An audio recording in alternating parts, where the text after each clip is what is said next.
guys, nakapila kami para kami ay kukuha ng ulam.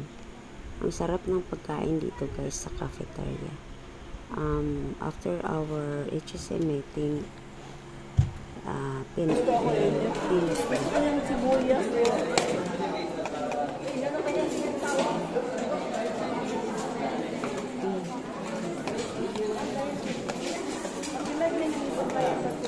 Wow, sarap.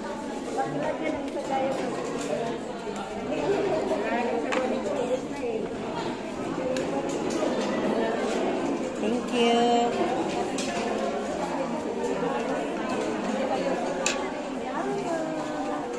Ate, dito na. Saan tayo?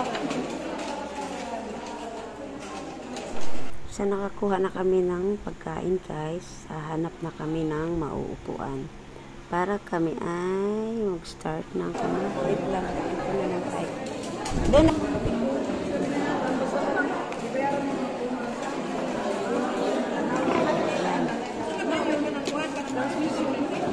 Pakain. Ayan guys, yung aming pagkain. So, thank you for watching. God bless everyone.